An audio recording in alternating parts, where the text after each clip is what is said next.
سر آگے بڑھتے ہیں تو اقوام متحدہ کی حالیہ سرمائی رپورٹ بھی میں آپ کے ساتھ شیئر کرنا چاہوں گی. اس میں یہ تصدیق کی گئی ہے کہ افغان سرزمین پر عالمی دہشت گرد تنظیمیں پوری عسکری صلاحیت کے ساتھ سرگرم ہیں. سر ایک ایسے وقت میں جب کابل کے پاس جدید ترین امریکی اسلحہ جو نیٹو کے انخلا کے بعد وہاں چھوڑا گیا ہے وہاں موجود ہے، کیا یہ ممکن ہے کہ یہ جدید امریکی نائٹ ویژن آلات، سنائپرز رائفلز ہو گئیں اور بارود افغان طالبان کی رضامندی یا غفلت کی وجہ سے ان عسکری گروہوں کے ہاتھ لگ رہا ہے، یا پاکستان کو اس سے نشانہ بنایا جا رہا ہے؟ دیکھیے شاجیہ، میں صرف ممکن نہیں ہے، میں اپنے سورسز سے آپ کو کنفرم کر سکتا ہوں کہ ان کے پاس ہیں یہ ان کو مہیا کیے گئے ہیں، چاہے جس ٹرمز پر بھی کیے گئے ہیں. اس وقت جو دہشت گرد ہمارے ملک کے خلاف لڑ رہے ہیں، ہمارے خلاف، ان کے پاس یہ تمام فیسلٹیز جو آسموس امریکہ نے پہلگام بیس پر چھوڑی تھی وہ ان کے پاس ہیں. اور یہ امریکہ کو $7.2 بلین کا اسلحہ چھوڑتے وقت سوچنا چاہیے تھا کہ وہ کس کے حوالے کر رہے ہیں. یہ وہی طالبان ہیں جو 2001 میں انہوں نے، آپ کو یاد ہوگا 9/11 جب ہوا تھا اس کے بعد ان کی حکومت ختم کرنے کے لیے ایک میسو ڈسٹرکشن کی تھی، ڈیزی کٹر کیے تھے، تورا بورا والا آپریشن یاد ہوگا آپ کو. اس کے بعد آنے والے 20 سالوں میں امریکہ نے تقریباً $2 ٹریلین خرچے، 20 سال لگائے. اور پھر یہاں سے افغانستان چھوڑ کے جاتے وقت حکومت انہی طالبان کو دے کر چلے گئے جن سے لڑنا چاہتے تھے، یہ لڑتے رہے تھے. دوحہ ایگریمنٹ کیا تھا بنیادی طور پر؟ دوحہ ایگریمنٹ اسی کی کنٹینویشن تھی. جب 20 سال کے بعد آپ انہی کو ہینڈ اوور کر کے ایز پر دی ایگریمنٹ گئے. اور اس سے بھی بڑا افسوسناک بات یہ ہے کہ پہلگام کا پورا بیس جو آپ کا ہے، بگرام بیس، پہلے بھی میں نے غلط کہہ دیا، میں معافی چاہتا ہوں. بگرام ایئر بیس، جو بگرام ایئر بیس پر تمام کے تمام چھوڑ کر آپ اسلحہ چلے گئے، state of the art first world weapons ہیں وہاں پر، نائٹ ویژن گلاسز ہیں، پریسیجن گائیڈڈ ویپنز ہیں، جو سنائپر گنز ہیں.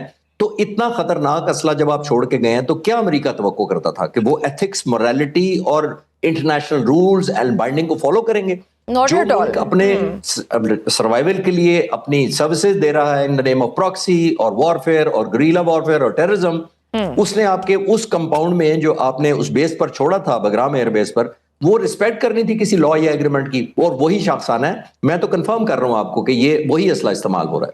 صحیح. اور سر پاکستان کے جو سیکیورٹی فورسز کے لیے جو آئی بیوز اور کراس بارڈر فضائی حملے عارضی حل ہو سکتے ہیں، لیکن مستقل اسٹریٹجی آپ کے خیال میں کیا ہونی چاہیے؟ کیا پاکستان کو اب پاک افغان سرحد کی باڑ اور سیکیورٹی پوزیشنز کو ری اسٹریٹجائز کرنا پڑے گا؟ اور کیا عسکری طور پر ہم کابل کے خلاف ایک سخت معاشی اور تجارتی ناکہ بندی کا آپشن استعمال کرنے کی پوزیشن میں ہیں؟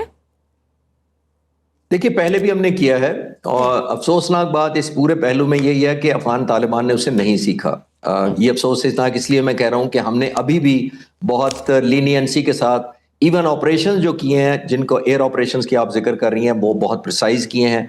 میں اکثر ٹیلی ویژن پہ بتاتا رہتا ہوں ویورز کی بہتر انڈرسٹینڈنگ کے لیے کہ دیکھیے as a former fighter pilot میں آپ کو بتا سکتا ہوں کہ ہم کچھ جنرل پرپس بام یوز کرتے ہیں اور کچھ پریسیجن گائیڈڈ منیشن بھی یوز کیا جاتا ہے. جنرل پرپس کا مطلب ہوتا ہے وہ ایریا کے لیے اندر پھینکے جاتے ہیں، آپ کو ادھر ڈسٹرکشن کی کنفائنمنٹ کرنا مشکل ہوتا ہے، جبکہ جنرل پرپس بام پریسیجن ہوتے ہیں، ٹارگیٹڈ ہوتے ہیں، بہت فوکسڈ ہوتے ہیں. لیکن جنرل پرپس بام کے پریسیجن گائیڈڈ جو ہوتے ہیں وہ مہنگے ہوتے ہیں، آپ ایکسپینسو ہے. ہم وہ پریسیجن گائیڈڈ منیشن یوز کر رہے ہیں بیئرنگ مور کاسٹ، تاکہ ہم کوئی پاسبلٹی ریفریش نہ رکھیں. ہم نے بڑی پریسیجن سے کیا ہے الحمدللہ، اور کسی طرح ہم نہ اس میں بہت پرائیڈ لیتے ہیں، نہ کوئی سکسیس ہم اپنی گنتے ہیں. ہم نے مجبوری کی حالت میں کیا ہے، اور بہت حالت مجبوری اس لیے کیا ہے کہ افغانستان کے طالبان کو کوئی صرف نقصان پہنچے اور عام جو افغانستان کے شہری ہیں ان کو کوئی نقصان نہ پہنچے. تو ہم بڑی رسپانسبلٹی سے کر رہے ہیں اور بڑا میئرڈ کر رہے ہیں. یہ بھی میں آپ کو شور کرانا چاہتا ہوں کہ ہم بہت سلیکٹیو ہیں ٹارگیٹنگ کے اندر، بہت زیادہ سورسز ویریفائی کرتے ہیں، تب جا کر ایسے اٹیکس کیے جاتے ہیں. نیجر پر نہیں کرتے، رینڈملی نہیں کرتے، اور مس رپورٹنگ کو ہم بہت زیادہ انشور کرتے ہیں کہ وہ فلٹر آؤٹ کر کے pin pointed and well accurate targets کو ٹارگیٹ کیا جائے. امریکن پریزیڈنٹ کے پاس آپشنز بڑی محدود ہوتی جا رہی ہیں، خاص طور پہ میں مذاکرات اور ایگریمنٹ کے سینس میں کہہ رہا ہوں. اور میرا ماننا یہ ہے، اور اکثر میں یہی کہتا ہوں، کہ جو ملٹری کا آپریشن ہوتا ہے یا وار ہوتا ہے یا ملٹری وارفیئر کی تمام جو ایکشنز ٹیکٹیکل لی امریکہ نے اور اسرائیل نے مل کر،